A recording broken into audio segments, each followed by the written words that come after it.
All right, good evening, folks. I'm going to invite folks to come on in and grab a seat. We're going to go ahead and get started with our celebration of Dr. Karida L. Brown's brand new book, hot off the presses, The Battle for the Black Mind.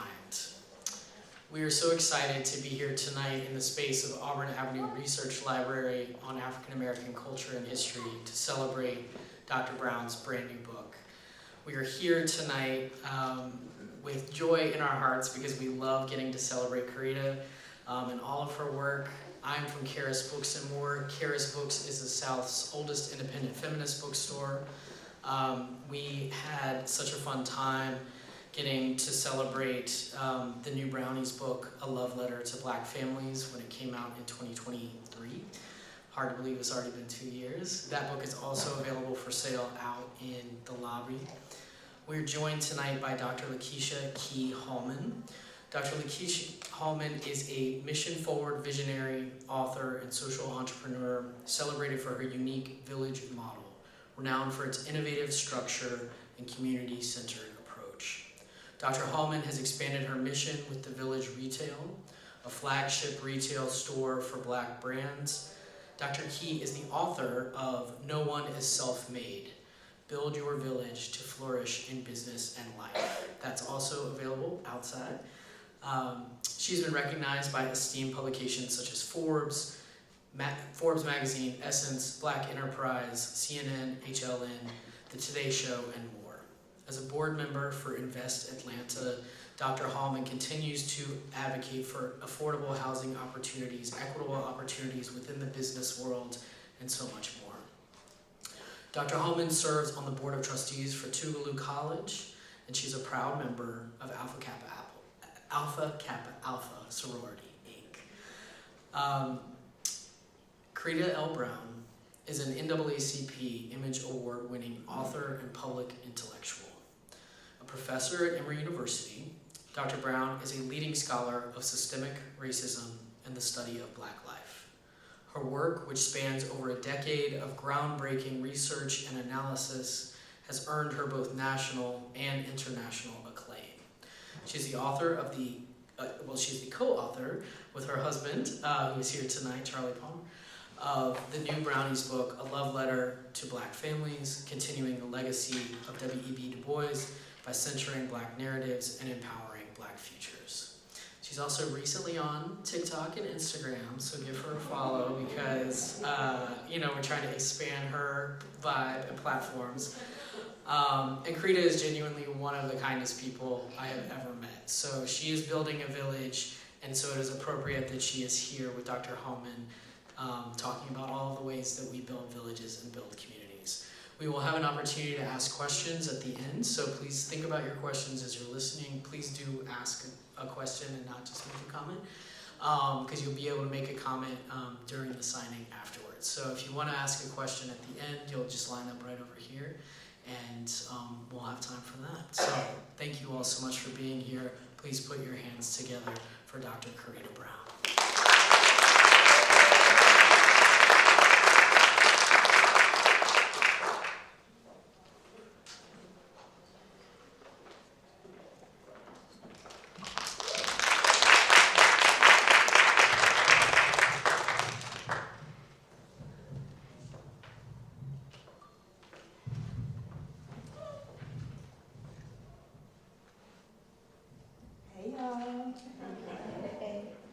Hey everybody.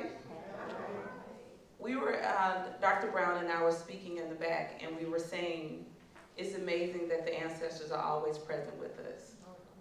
So every seat in this building is filled right now. And let us rejoice in that. Before I start tonight and have this amazing conversation, I had an opportunity to talk with Karida. And y'all, I've been on planes, reading the book, telling people next to me, and I don't normally talk to the folks, you gotta get this book. It is amazing. I'm so proud of you.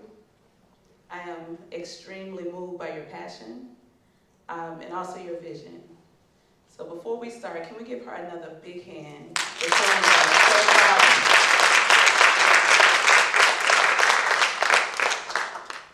Can we begin began with the title of the book, The Battle for the Black Mind. The Black mind has always been a matter of national security. Everybody's always had a stake in Black education, and through the research for this book, I found that to be true. The record speaks loud and clear. White philanthropists had a deep investment in Black education, in Black minds. The white South, in the aftermath of the Civil War, very, very concerned about whether or not what kind of education Black folks would get, but whether they should have it at all. And this was a matter of, big beefs. And nobody had more of a vested interest in Black education and Black minds than Black folks. Education has always been a part of the long Black freedom struggle. Education has been a part of our freedom dreams. And education for Black folks in these United States has always been a political act. So for those reasons, in bringing together all of these different actors who had a stake in Black education, I said, no, this isn't just a history of Black education, nor is it just a one-sided story. This is a battleground. This was a Cold War, looking at the period of time during the Jim Crow era. That's what the book covers. So from emancipation to Brown versus Board of Education, which its anniversary is this week. Okay, I wanted the book to come out on its anniversary. That's nearly a century of separate and unequal education delivered by the government to Black people. So that's the intention behind that title. Staying on the title a little bit and the notion of a battle. Have we won? I would say the record clearly shows yes. Think about this, Dr. Key. So first of all, during slavery, it was illegal for African Americans to gather. There were laws on the books that said Black people, free or enslaved, cannot gather to learn to read and write.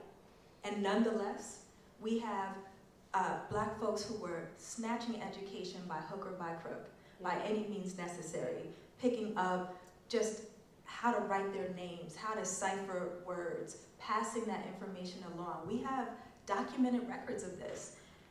And then, after the Civil War, after emancipation, one of the first things that newly freed Black folks did in this country was, number one, reunite with their families, so go find their family.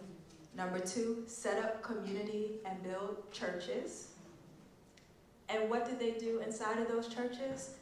Yes, they were a place to worship, but they also built schools. Okay, and that has been a part of the African American tradition forever. So I would say that the battle continues, but definitely one that has been won, because we can look at, even in this time of Jim Crow, over 100 HBCUs founded, many of them still alive and thriving and graduating more Black minds in engineering, STEM, doctors, astronauts than any other kind of university. We have some of those Black schools that were started right in the aftermath of the Civil War that are still open today.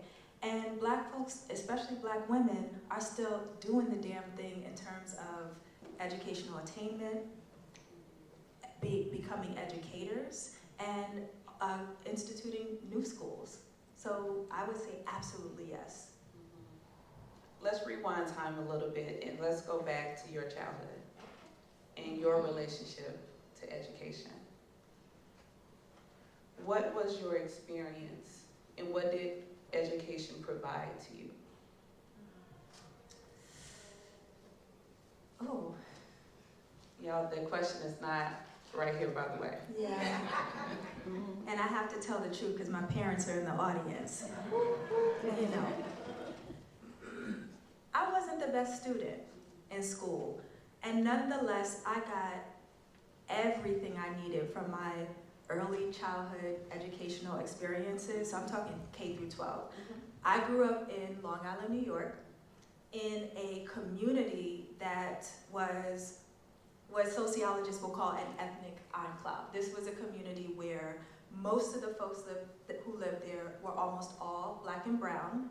But unlike my family, who we are African American descendants of slavery, most of my friends that I grew up with were first or second generation Caribbean, from Jamaica, Trinidad, Haiti, Barbados, and what have you. And that mix really just formed me as a child. But my schools reflected that as well. All of my teachers were black. I might have had 2 Puerto Rican teachers also, you know. But I had all black teachers, most of whom attended HBCUs. So I remember in school, again, not doing my homework and doing what I was supposed to do. If you missed an assignment in Mr. Harris's class, or if you didn't do it well, he would pull out the lined paper, you know, the thin line paper, the ones that you hate, and he said, you will have to write 200 times. Proper prior planning prevents piss poor performance.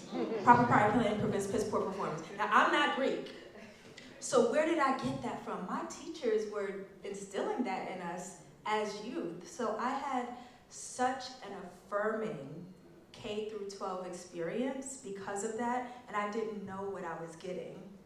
Because when I left my little town and went to college, or got my master's, or got my first job on Wall Street, or went and got my PhD, Dr. Key, can I tell you that I never had a black professor that whole time, ever. I did not know that high school would be the last time I would have teachers that looked like me. Wow. Because you didn't know it would be the last time, did you feel the absence of black educators? And how did that prepare you or even ground you in writing this love offering that you have written? As a young woman in college, yes, I noticed, but I couldn't articulate what it was that I wasn't getting. Because in college I had a world-class education at Temple University. I had excellent professors who I knew were very interested in my success and my achievement.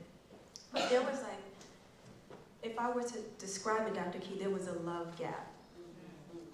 And it wasn't that they didn't care about me. It was just something missing in terms of that cultural understanding, that care beyond my assignments or the classroom.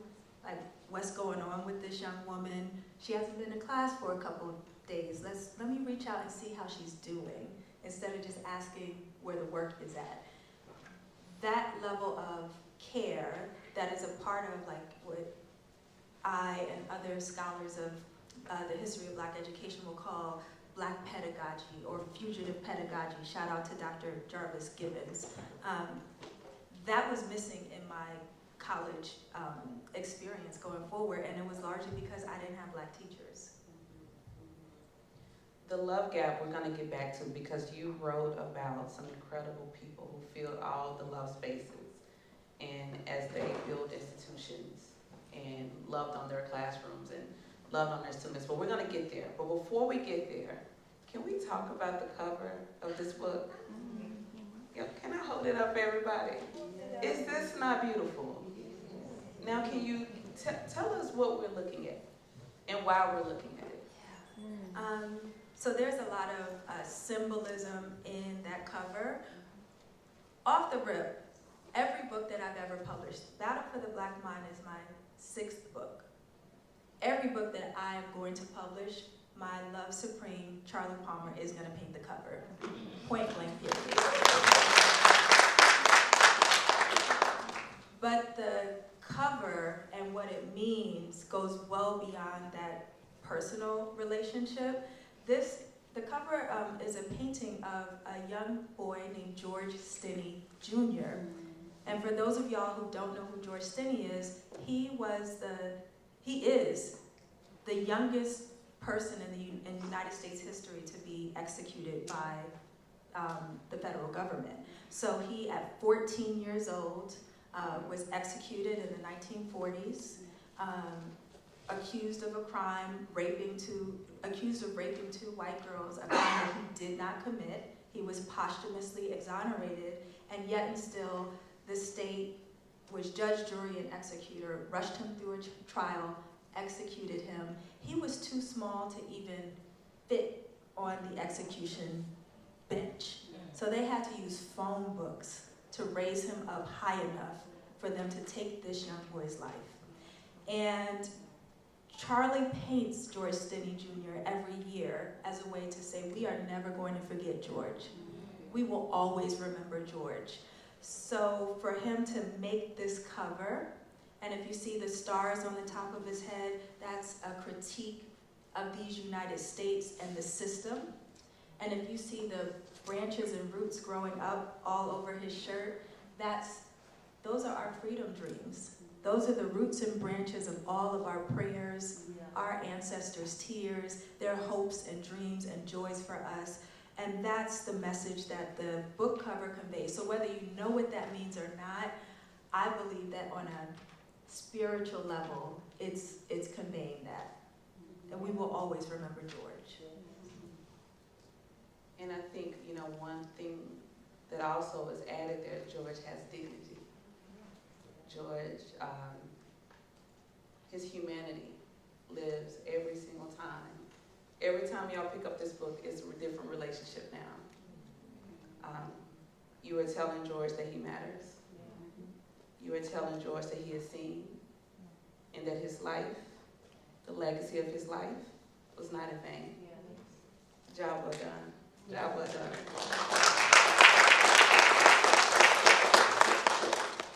I was impressed by many things with the book. You know how hype I was when we got on the call. I was so impressed with your level of research. In the extensive research that you did on this book, what surprised you? Well, this book was 8 years in the making of deep archival research all across the country and also in South Africa. So I had a Fulbright for this research as well. And what really took me away was how much white folks been studying us from the beginning. I wasn't looking for that. In my search for, to tell a story, our story of, the history of our educational journey, I did not expect such entrenchment in, not surprised so much at the entrenchment in white supremacy, because that's the system, but the level of, I won't even call it interest, but obsession, that some of these characters that you'll meet in the book, so some philanthropists, some of the richest people in the world at the time, Andrew Carnegie, went to Scotland and gave a speech in 1907. I pulled this speech, y'all, called The Negro in America, where he says the most important topic in the world right now is the Negro in America. And he delivers this 30-page speech about us. Okay? You want to talk about stunting. So pulling those records and really synthesizing that and grounding and rooting our stories in that context shifted the book. So that's also what helped me get to that battleground piece of it. Black educators, teachers, students, and families, they were not just operating in the ether. They were fighting against a system and powers that be that were intentionally trying to control what and how and if we could learn. Before becoming an entrepreneur, I spent a number of years in education. 9 years were in the classroom. Do we have any teachers in the audience? Do we have any folks in education in the audience? Okay, there go my grad students. Timmy, Jadlyn, Kayla, raise your hands higher, future professors. I love how she put y'all on the spot. Now, for all the educators, all the teachers, based on what your research and what came out of you from writing this book, what advice would you give teachers and educators in this current moment? In such a time as this, it is crucial that we stand in our truth, that we be not only truth tellers and witnesses to this moment, but that we continue to tell our students the truth. Yeah. That we continue to create a learning environment, an intellectual environment where students can explore the truth. What teachers and educators are being put up against right now is to make a decision to violate our professional code, our professional ethic, being asked to erase history, not just Black history, but history of all marginalized communities that make us a we in the United States, being pushed to adulterate narratives about America's racist past. You know, that's not going to get us free. Cultivating a generation of willful ignorance is harmful to democracy. It is an assault on American democracy. So teachers are on the front line of this battle. This battle continues, and teachers, whether we volunteered for this or not, we are in the front line of a Cold War. And we have to make a choice. And sometimes those choices are gonna come with loss. Sometimes those choices will have consequences and penalties. And nonetheless, some of us must be brave in this moment. Unfortunately, this was a really, really hard semester for me as a professor. I teach the undergrad course at Emory on the sociology of race and ethnicity. So I'm teaching about white supremacy. I'm teaching them about how to have a systemic analysis of racism. I'm teaching them about cultural appropriation and all of these analytical tools that they'll need to go out into the world and do their thing. And one day in class, one of my students raised their hand and said, "Dr. Brown, are you gonna be able to keep being our teacher?" And I had to stand there in front of them and make a decision. Was I going to just offer a platitude, or was I going to tell the truth? And the answer was, Dr. Key, I don't know. I don't know if they're going to shut down my course, if I'm going to get on some list and be banned from teaching my area of expertise. But I'll tell you one thing, students, they will have to come drag my ass out of this classroom in front of all of you. Power. And it behooves all of us as educators to, think about that now. Like, what would you do if ICE came into your classroom? What would you do if you were told that you could no longer teach your material? And everybody's answer is going to land in a different place, but we should examine our principles. It's now time to do that. How does the current state of book banning, the assault on the Department of Education, the assault on race-conscious education, how does this parallel the past? One of the things that has been very consistent and persistent with the American culture is that under white supremacy, the fight never stops. Sometimes we're standing on the other side of victory, but for them, it was never a loss. It's just wait. It's just wait. Currently, for what you have written about in the book and where we are now, how is the past creeping up into the future? And y'all just wait. I will say that what this book demonstrates very clearly is that, to your point, the battle has just continued. It ebbs and flows. And for the other side, and I'll name that other side as this conservative, right-wing, white supremacist, white nationalist faction of who right now has control of our government, they've been playing the long game. Yeah. And this, what we're seeing today, is just the fruits of that multi-decade labor. You might have wanted to call it, Jim Crow in one era with the fall of Reconstruction. You can call it the Southern Strategy in another era. Today is Project 2025, but these are the same coalition of disparate actors working together to find vehicles to push this same agenda. So we have seen this before. And African Americans have experienced this before in this country. It's interesting because sometimes I hear this commentary about how this is new. New for who? Right. America has been fascist, but only to certain groups and populations of folks. So for the Black experience in America, we have seen this before with this conservative playbook. And I'll tell you that it's the same playbook and they use the same 3 strategies, and it goes a little something like this. Number 1, defund, okay? Number 2, manufacture chaos.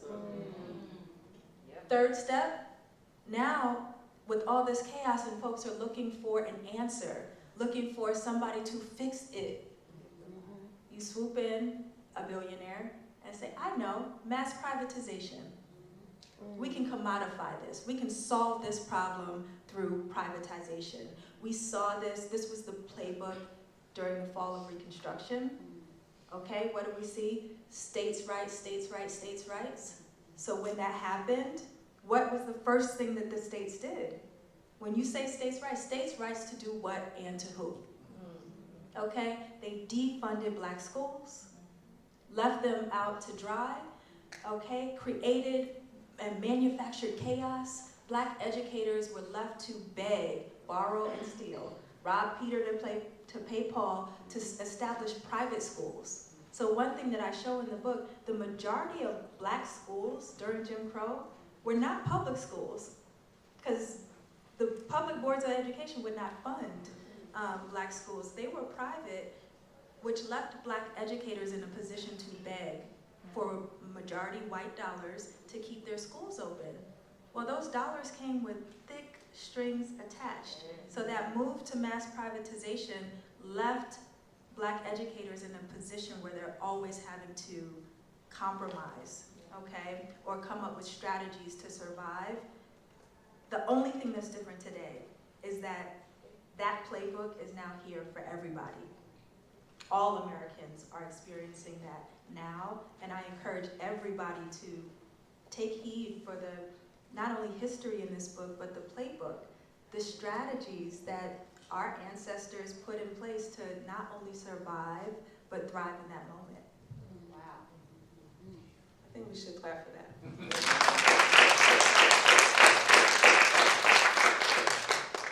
There is something else that our ancestors put in place.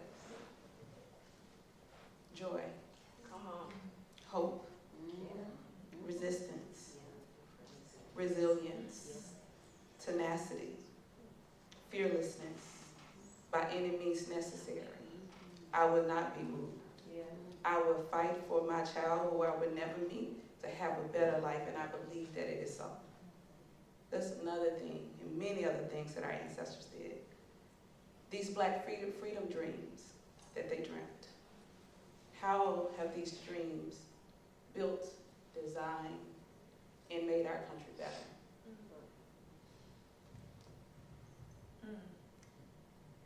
What you're naming, Dr. Key, are all of the core ingredients to the Black radical tradition. It's rooted in love, in joy, in vision.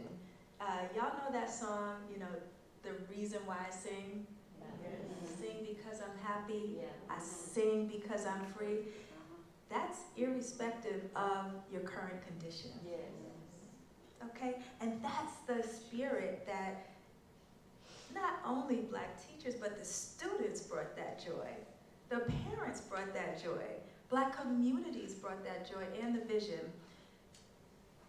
Black women educators are the protagonists of the book, as you know, and I love telling their stories because they are very much the unsung heroes of, you know, while the men had the mics and they were doing important work getting the message out. And I talk about many of those leaders also, but I spend a lot of time carefully telling the story and loving on the work and the labor of Black women educators and what they did.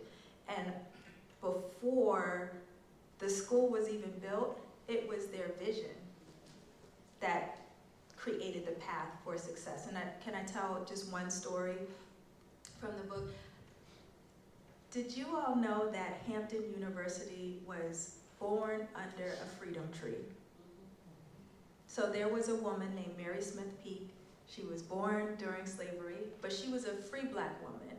Her parents sent her to DC to be educated because it was illegal for her to go to school in her hometown of Virginia. But when she gets her high school degree, she comes back to Virginia in the 1840s. She has a seamstress business during the day. That's her cover, y'all. What's she doing at night? She is sneaking onto plantations, teaching enslaved Black folks how to read, write, and like she liked to say, and cipher. She risked her life. That's a death sentence if she gets caught. And she did that for 20 years. The only thing that brought her covert operation out of the shadows was the Civil War started. And she's in Hampton, Virginia, okay? Hampton gets burned down and Black folks run to Fort Monroe. That was a Union Army base. She ran too with her family and she sets up a school under an oak tree. The first day, 5 enslaved Black people come. Within 2 weeks, there are over 60 students there, right? All, they call them contraband, folks who were running away from enslavement. And she ran that school. The American Missionary Association heard about what she was doing. They start sending her money. She sets up a little cottage on that land and starts her school. That is the tree that she taught under is the foundation of Hampton University. It is right now a National Heritage Site, Emancipation Oak. It is the first site where the Emancipation Proclamation was read aloud in the South. This is on her freedom dreams. She saw before it came to fruition that her people would be free. And what would they need in freedom? They would need that education because that is a part of our freedom dreams. Thank you for letting me share that story.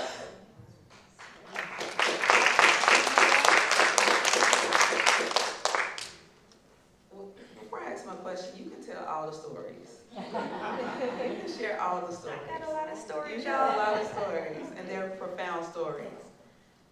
You write, you just talked about Hampton. I'm a product of an HBCU, Tougaloo College. HBCU graduate. I'm gonna pretend y'all all went to Tougaloo.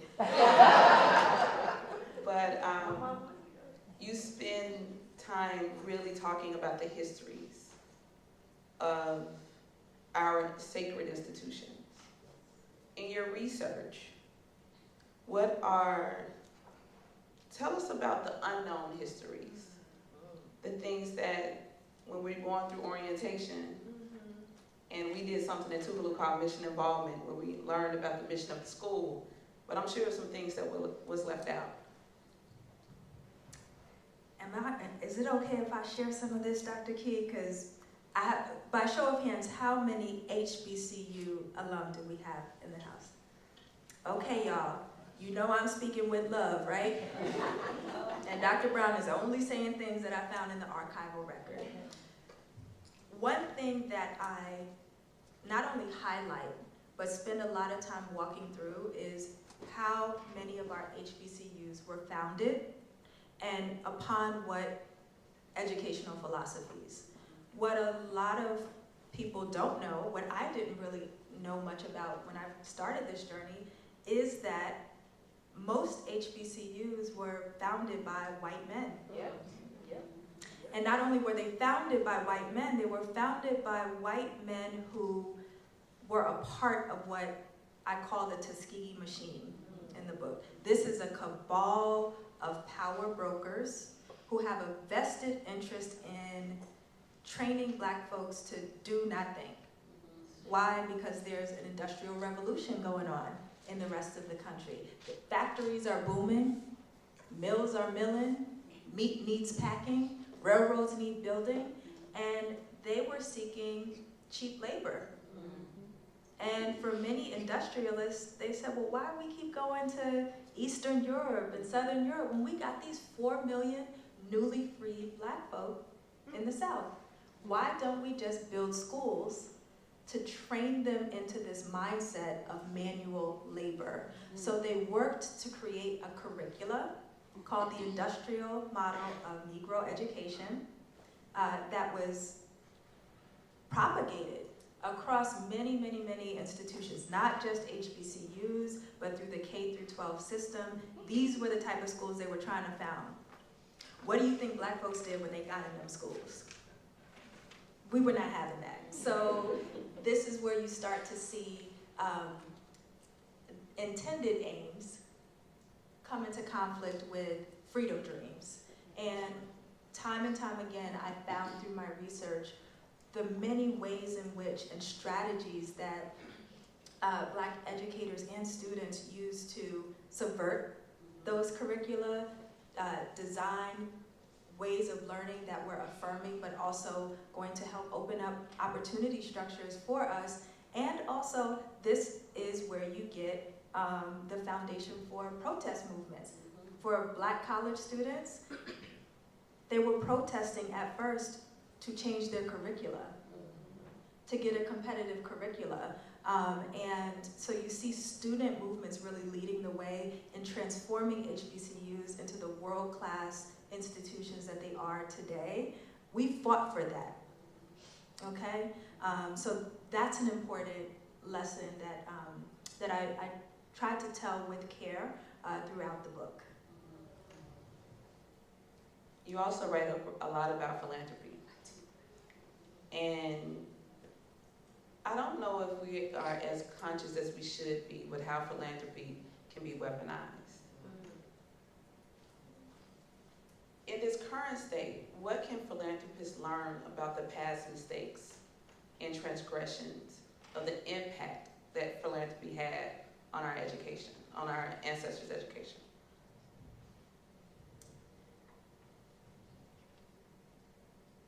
They understand all too well. I hear your question, but what I know to be true is that they were very conscious of what they were doing then, and philanthropies know what they're doing now. Okay, I sit on the board of a philanthropy on the Mary Reynolds Babcock Foundation, so I understand these institutions historically, but also how they work today. A lot of those institutional models are the same as they were 150 years ago. Philanthropies do understand that to do systems change work that's going to make systemic impact to the communities that they say that they want to serve, that means a lot of times getting out of the way. Okay? People know what they need on the ground in their community, and a lot of times philanthropies will come with a top-down idea of what they think the solution is, and they then want to move the needle and make you perform for every dollar that they're going to give you. That's exhausting. That slows down movements. That wastes time. It also disillusions people and makes them give up faith in institutions. And philanthropies have played a big role in that, but some have recognized that, reckoned with their history, and are trying to move forward and do better. But I turned them every way but loose in this book. And I hope, and I did that on purpose because my hope is to I want the book to serve as a vehicle to reopen these conversations so that folks who are working in philanthropy, who want to do this system change work, especially in the racial equity space, there's a space to open up that conversation and learn from their past so they can do better. When it comes to Black communities who are receiving philanthropic funds or seeking support from philanthropy, one thing that is a lesson learned from the book, and I talk about this in the end where I give actionable steps. My Aunt Mary would always say, all money ain't good money. That's the lesson. So if you are seeking funding from these institutions or you currently have funding, be mindful of that. All money ain't good money.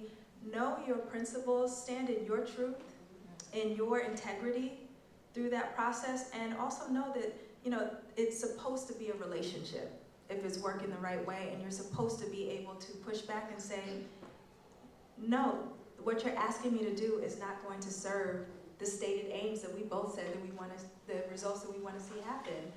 So we are not just passive recipients of philanthropic dollars. I can imagine there's someone in the audience that says, I hear that, but I need to pay my staff. I hear that, but I need to feed my people.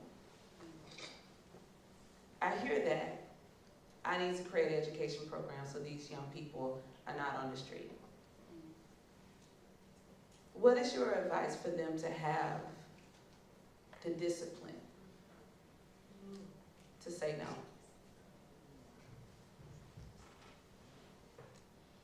The strategy is twofold.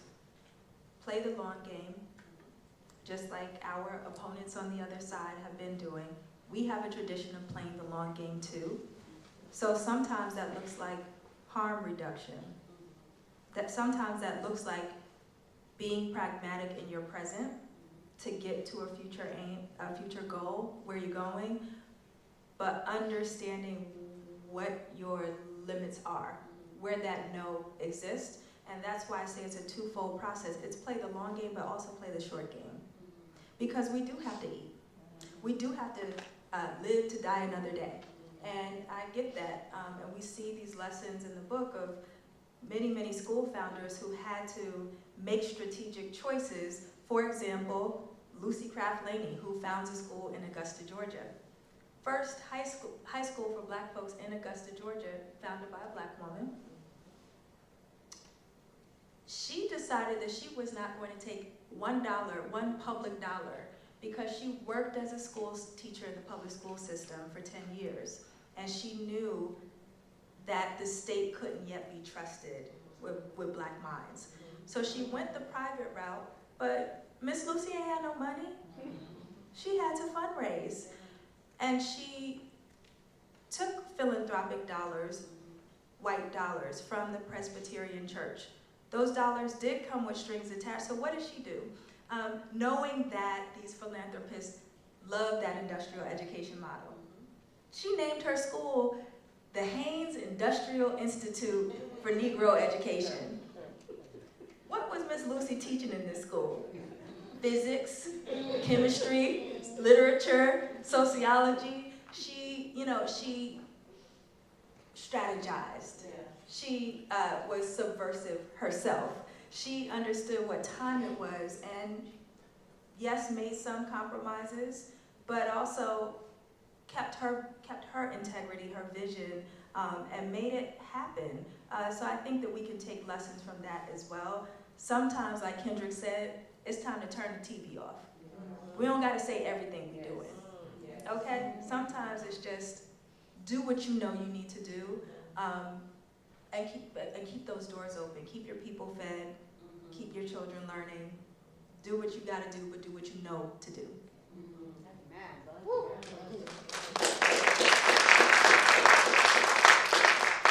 It's hiding in plain sight, right?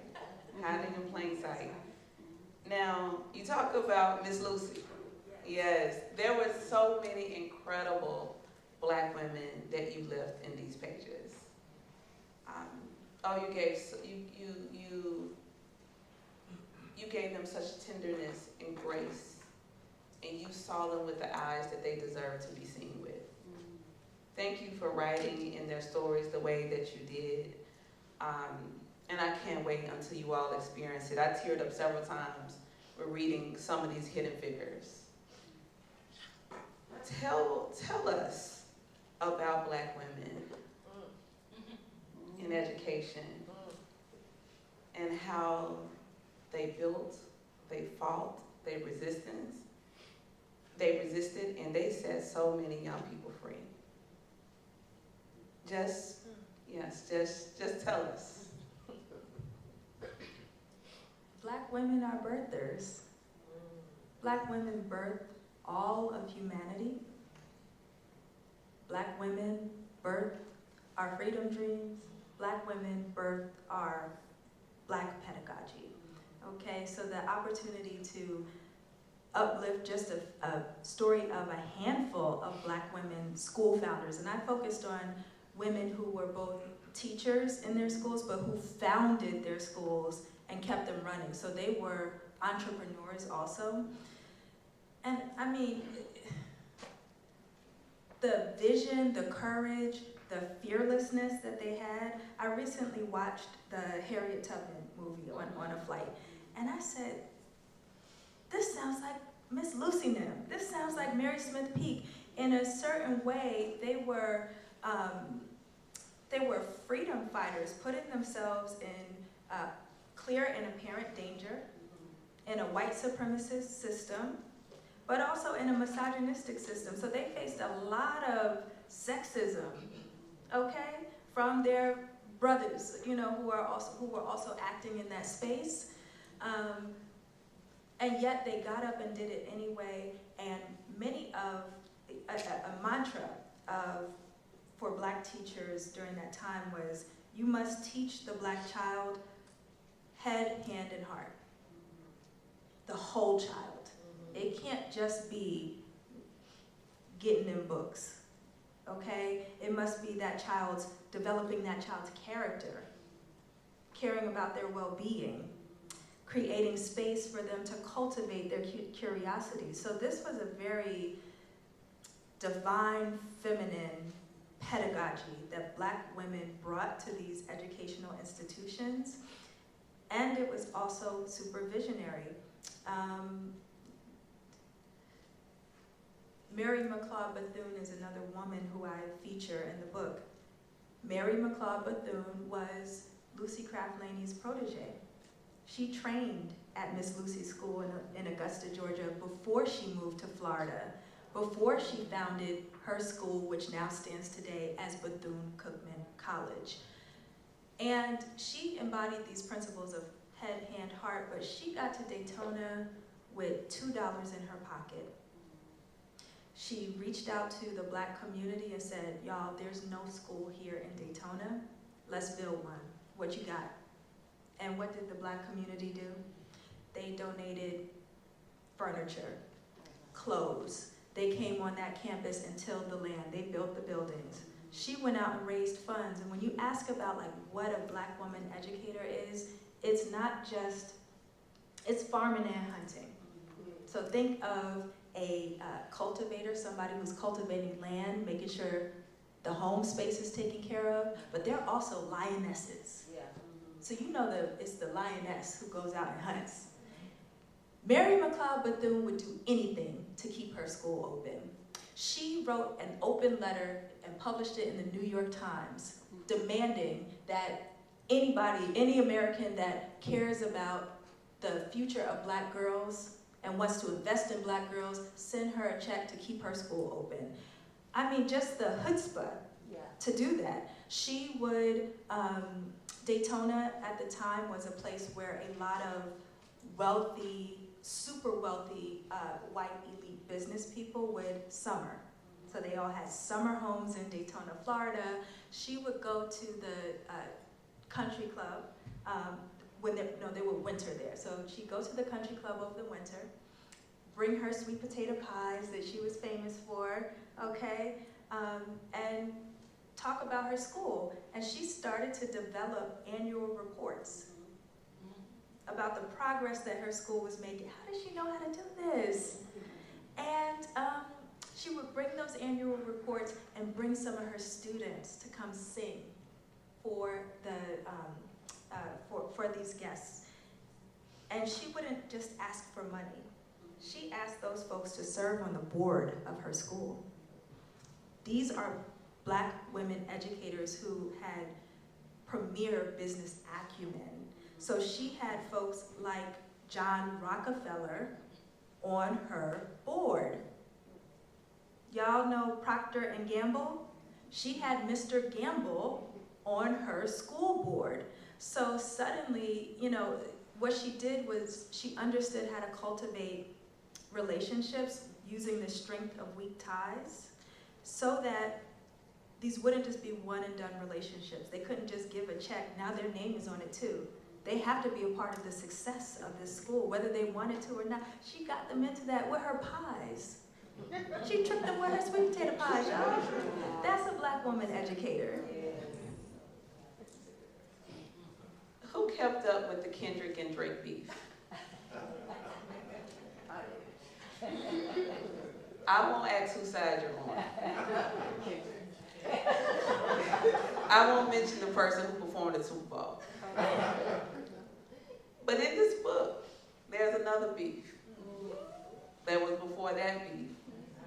And that was before Hov and Nas. There's another beef. Without telling too much, because y'all have to read the book. Why was it necessary to talk about this intellectual beef in a way that you did?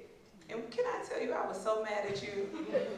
I was like, no, she's not messing up my relationship with this person. Can you tell us just a little bit without telling too much, because y'all have to read it. Before there was Kendrick and Drake, before there was Jay-Z and Nas, before there was Biggie and Tupac. I'm from New York now, hold on a second. All right. There was Booker T. Washington and W.E.B. Du Bois. That is the original diss tape. Never before have we seen in history two Black juggernauts, leaders on a national stage, duke it out and put all their business on the street. Booker T. Washington was the most prominent Black leader since Frederick Douglass at that time.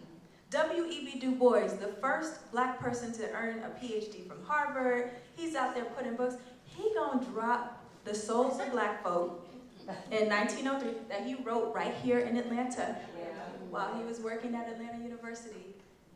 And he wrote a chapter called Of Mr. Booker T. Washington and Others. They not like us. I'm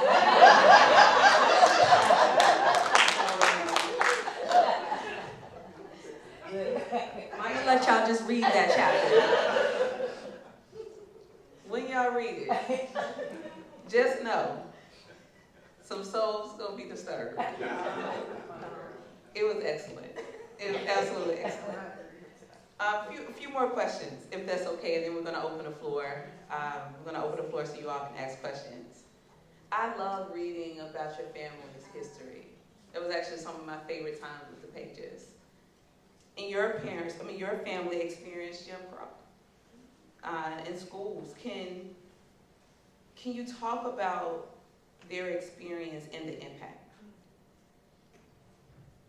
My mother and father, Richard Brown and Arnita Davis Brown, grew up in Jim Crow in Kentucky. They attended the Lynch-colored public school. It said that on the door, in front of the school. So every day that my parents and their brothers and sisters and every other Black kid in their community walked into school, they were reminded that they were colored. The white school was 1 mile down the block. The white school had new books. The white school had science equipment. The white school had new school uniforms for the football team and for the cheerleaders. The white school was built with exactly twice as much money as the black school. I pulled those records to you. I'll be up in these archives. So my parents and their entire generation in the South received what was intended to be a wholly separate and unequal education. It was intended to be inferior. Now that's not what my parents received because they had all black teachers in that school. Those teachers were highly educated and made sure that they all got what they needed to be prepared to compete in an integrated society, which they did. But yet and still, it just baffled my mind that the government had this in mind for my parents and my grandparents and our ancestors, and that I, as I'm an old millennial, first year at 1982. As an old millennial, it dawned on me, Dr. Key, I am the first generation in my whole bloodline in America to have the opportunity to go to any school that I want based on my ability and talent. My parents weren't afforded that because of Jim Crow, okay? That's just one generation ago, and it sounds so long ago, like when we say Jim Crow and all of that. My mother and father are sitting right there.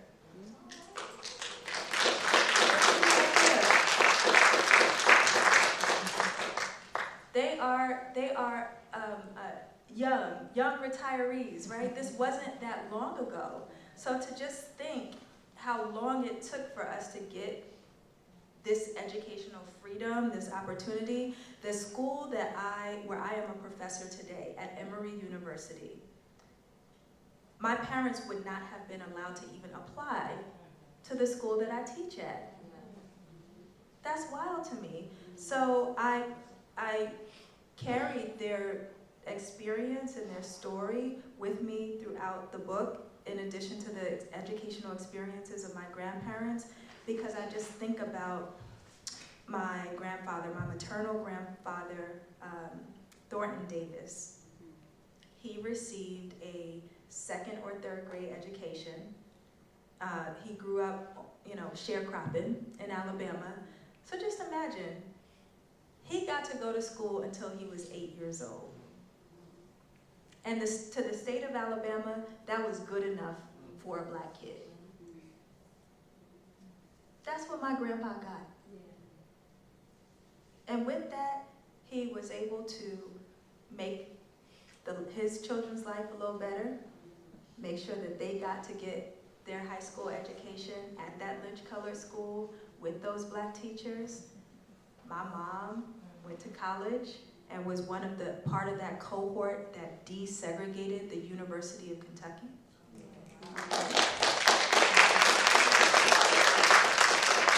My father attended Tennessee State for 5 minutes. But he went and desegregated the football team in his community and went all state in Kentucky.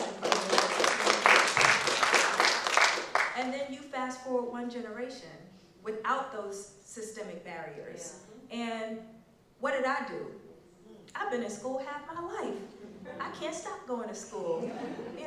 Undergrad, 2 master's degrees, a PhD, a professor at not 1 but 2 elite institutions. That's not to say that going to school is the end all be all of everything, but just to see how far we can go when we simply have a level playing field.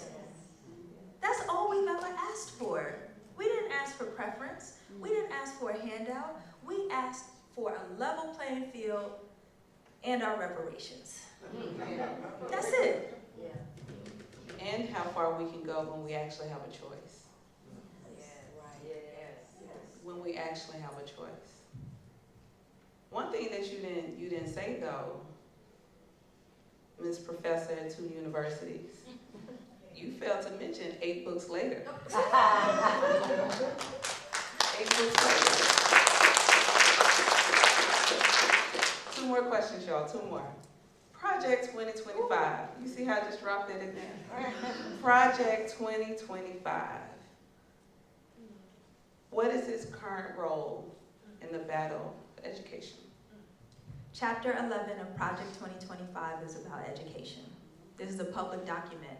One thing that I want to make sure that we're all edified about with Project 2025 is that it is not just a document, and it's not just the Heritage Foundation.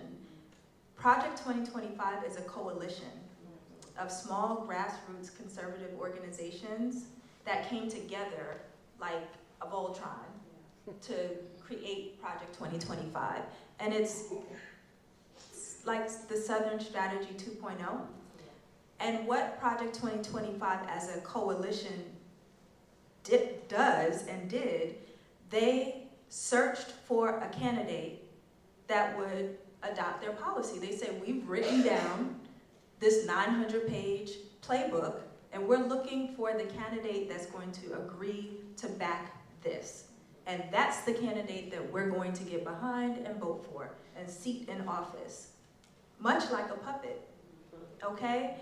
So what does Project 2025 promise for education? The first sentence promises to dismantle the Department of Education. They said it. They told us what they wanted to do, and that's in process now. Dismantling the Department of Education really is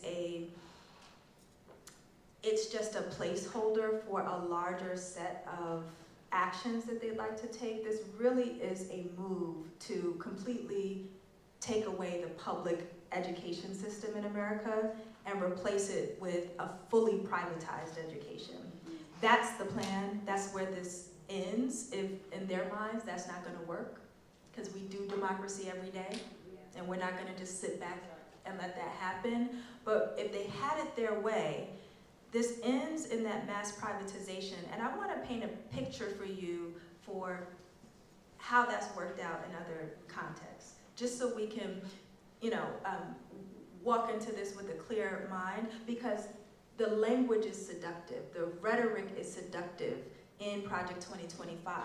They use the rhetoric of school choice and states' rights. Who doesn't want choice? I want choice, right?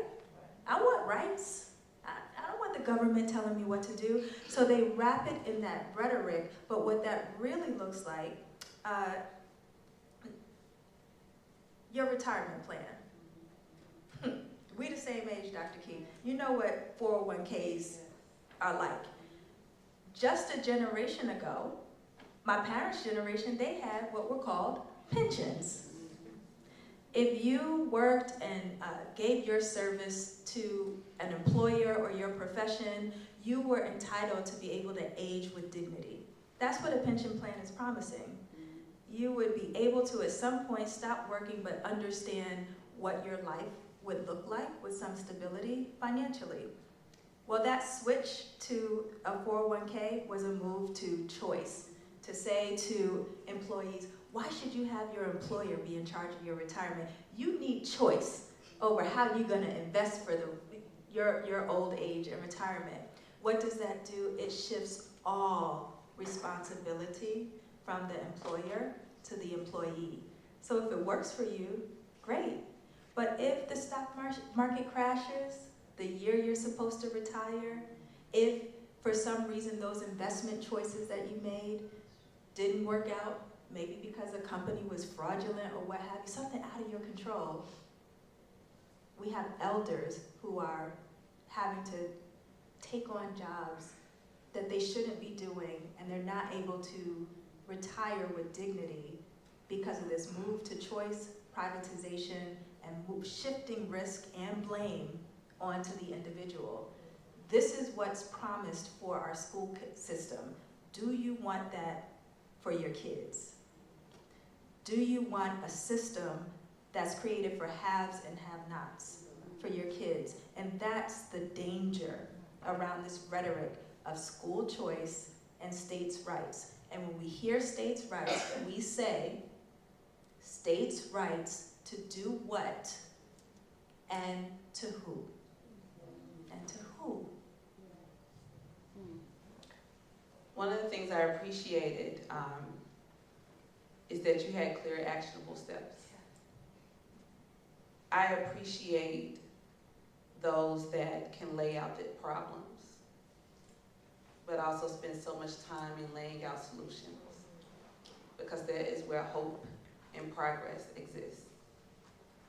The final question, I am sure many are leaving tonight, and probably days before tonight, the question has been, what can we do? What can we do? Tell us some actionable steps that we can take to fight against these attacks. So the book ends with 10 actionable steps that we all can be taking in our daily lives, no matter what, in this battle, this new battle for the Black mind and for American education writ large. I'll just share one with you because y'all gonna get the book, right? So y'all have your 10 steps. One of the most important steps that I hold dear to in my daily practice is small acts fall big tree. That is a Jamaican saying, and what it means is that, you know, it's the 1,001 little things that you do every day to chop down that big tree. Bob Marley had a song with that name. We are the small acts coming to cut you down, ready to cut you down. And that's what we saw Black students, Black educators, Black community leaders do in the past during Jim Crow to chop down that system of separate and unequal. So while they were playing the short game of making sure on a daily basis Black kids had a school to go to, that Black kids were able to access an education, we needed that on a day-to-day basis. The long-term vision was, we ain't staying under this system of Jim Crow forever. Jim Crow must be chopped down.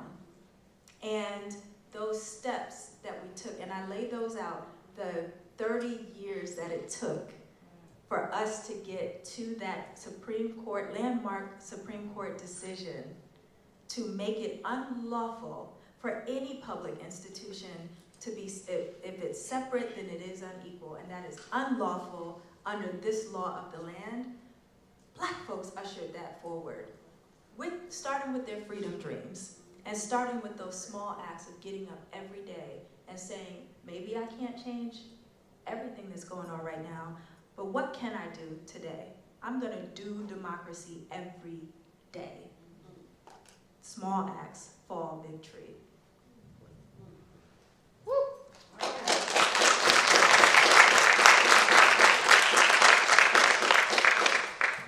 We are going to open the floor for 4 or 5 questions. Now I have some rules, y'all. Y'all ready? Make sure you ask a question. Okay? You were first? Okay, your hand went up fast. I have so many notes that I have to choose one question. Okay. I want to make sure that we get your beautiful voice on our camera. Do you mind coming? Are you able to come around?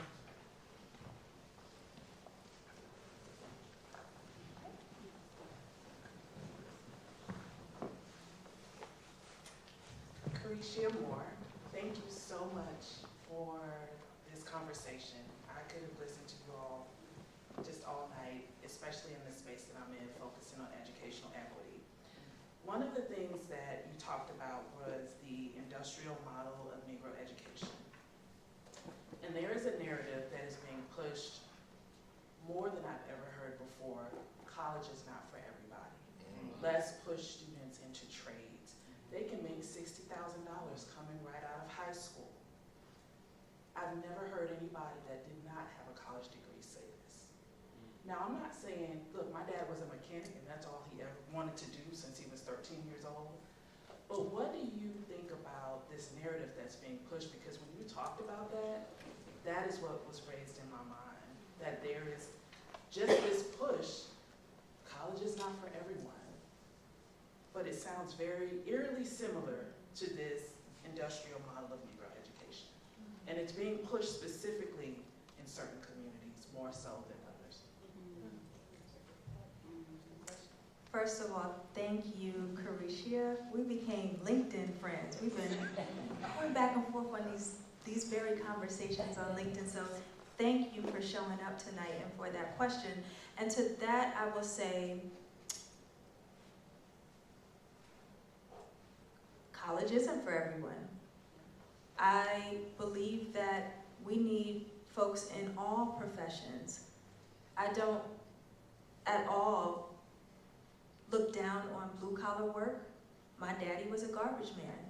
That's how he put me and my brother through college, and there's nothing wrong with that. And I know that's not the spirit of your question, Karida, but I want us to be fulsome and capacious in our idea of what models of success look like and what pathways for self-actualization through our craft and professions can look like. And also, to your point, I do see a very intentional message being pushed to our community, in particular, shunning college, as though it is, sometimes that rhetoric is steeped in anti-intellectualism. Like, we don't need folks using all them big words. Look, y'all, nobody else raised their hand on the Kendrick and Drake thing. I know y'all be watching. Dr. Brown lives in pop culture, okay? I'm on TikTok all the time, watching, scrolling. And for anybody who has seen the recent debate on the Joe Budden podcast, okay? Between Mark Lamont Hill, who is a PhD, okay, and Ish. And I'm not picking on Ish, but what this does is it highlights this tension of, pseudo-intellectualism, and just because you have a mic and a podcast and you can talk louder it just makes you loud and wrong, okay? And a lot of what it's distilled for us or illuminated and reminded us about is the very important role that education plays in our community, that educated Negroes play a part in pushing forward certain aspects of a movement, of holding up certain pillars of our community, and the push to cut that out as acting white, to excise that as though our Black intellectuals, our Black scholars, our college-educated folks are just doing it from a state of Black capitalism is not true, okay? So I appreciate your question, because I just push us to be fulsome, capacious, and peep game, like who's benefiting from that message? Because that's certainly not the message that our ancestors were pushing for when they risked their lives for us to be able to get this thing called education. So I think we need to stay woke about who's benefiting from that message, where is it coming from, and what are the implications of that, of cutting out and devaluing folks who do go the college route. All right, thank you. So my name is Dr. Jasmine Goodman. I'm on faculty at Clark Atlanta. I just posted my grades on Monday, and this talk has been everything because it's reminded me of why I started doing this work in the first place. My question to you is, so we are combating systemic discrimination, exclusion, and all the things at the federal level, but we're also combating this culture of anti-intellectualism, but we're also combating the lack of critical thinking in AI in the classroom. Yes. And so we're fighting all these battles, and I'm trying to figure out which battle I want to fight, because I'm pushing my students to think and think more critically, but if you can press a button and get the answer and you're not challenging anything, my concern is that you're graduating with a degree, but you're not benefiting from the education that you were supposed to receive as a result. So I'll open this up. I don't know if there's an answer to the question, but any strategies on how we can spark this culture of curiosity and learning again, because I'm noticing that it's what's been gone for a while for a lot of people, but I'm wondering how can we do this in a way that we can get back to not necessarily the vigor that our enslaved ancestors had, but just get us closer to where we can be and where we should be. So that's my question. I'm with you on that. Look, I just submitted grades too, and oh, I dragged my body across the finish line for this semester. So I share your sentiment. In this digital age, especially in this AI age, we are witnessing what is equivalent to, you ever hear the term passed along? And that's a form of racism. Passing students along instead of challenging them and making them rise to the occasion of what we know they're capable of doing. Well, in the digital age, that looks a little different. It's the AI, it's the ability to just press a button and have an essay be typed or do whatever assignment, and you get that piece of paper, but you don't have the skills and the critical thinking skills, but also the character development that comes from, if everybody got an A, then A's are average. Then an A don't mean nothing.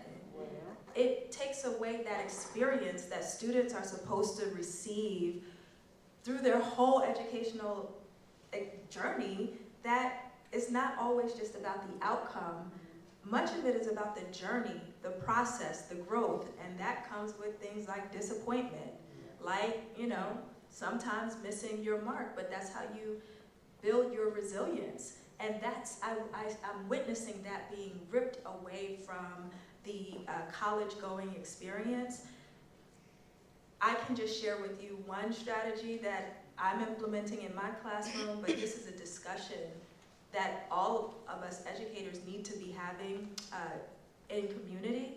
I start making them do social emotional learning projects for their assignments, for their finals. So no, you don't get to just write you a little essay that I know you didn't write. I can detect AI. If you read enough of these things, you know. So no, I'm not going to read your little AI-generated essay, and I'm not even going to set myself up to have to waste my time like that. You're going to have to contend with the body of work that I'm asking you to read throughout the semester, and now each one teach one.